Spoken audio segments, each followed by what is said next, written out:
I've been now in charge since 2021.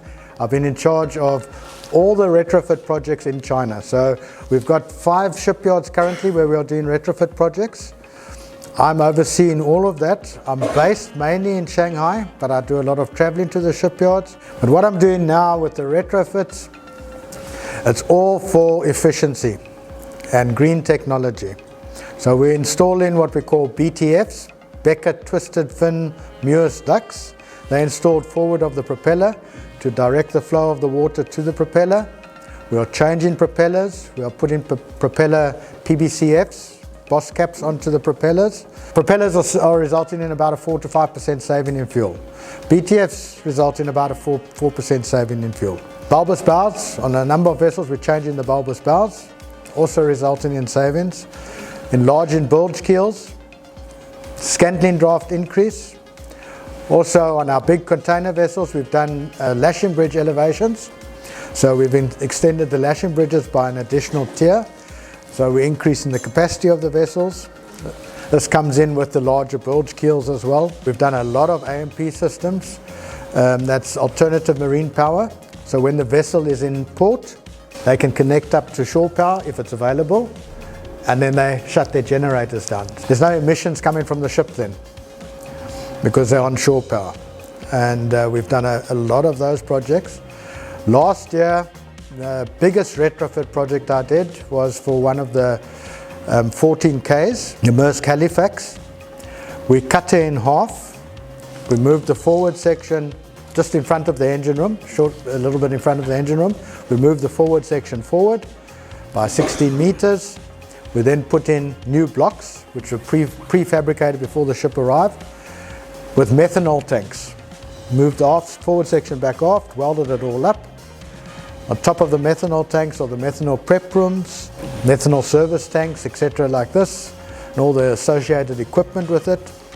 Also foam systems, and there's a lot of safety with methanol. Put it back together. We also completely stripped the main engine down. It was only the entablature left. New liners, new pistons, new cylinder heads, new exhaust valves, everything was new to be able to operate on methanol. So they can operate either on conventional fuels or on methanol.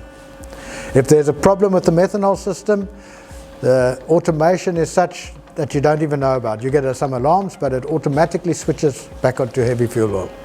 Hopefully we'll be doing a lot of those in the future. There's another 10 vessels in that series.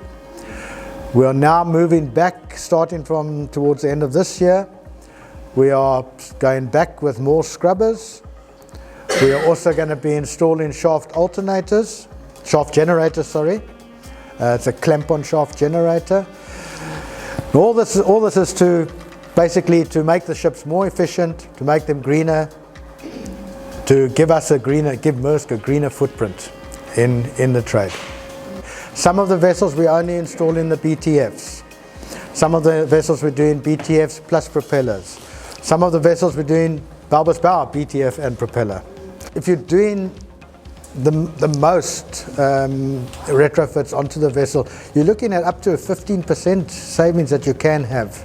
Changing the propeller, you might get a slight reduction in your top speed or lower power, but definitely lower power, but your top speed, very slight reduction, so you're normally maintaining what the vessel's designed to run at.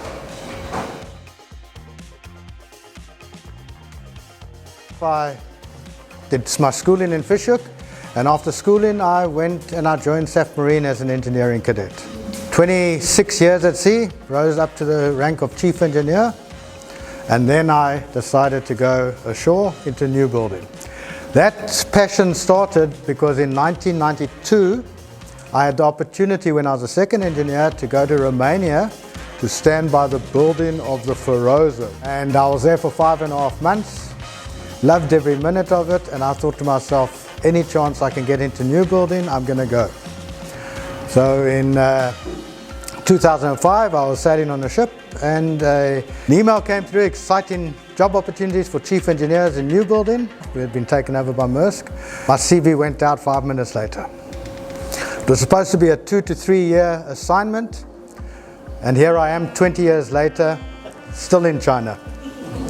So I've been in China. I was in China for about 3 years, building chemical tankers. Then I went to Spain for a project for SVART, which was an offshore standby rescue firefighting oil recovery vessel. I was only there 9 months, and then SAF Marine actually asked for me to be reassigned back to China because they were going to be building some multi-purpose vessels here. So I came back here. Then after that project finished, I did some retrofits up in Qingdao and for a year. Then I went across to Korea for 2 years. After that, I came back to China, a year of retrofits. Then I went down to a new building project for ice class vessels, 7 of them, built for the European run mainly.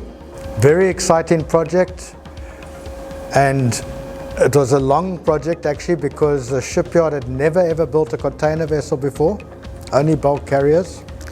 So there was a big learning curve for them as well. And myself and my team, we were the ones that were doing a lot of teaching to them. After that project, I went back to retrofits, where we were installing scrubbers up in Dalian. I did that for 9 months, and then another new building project with 5 container vessels for the feeder service in China and down to Vietnam and Thailand, etc.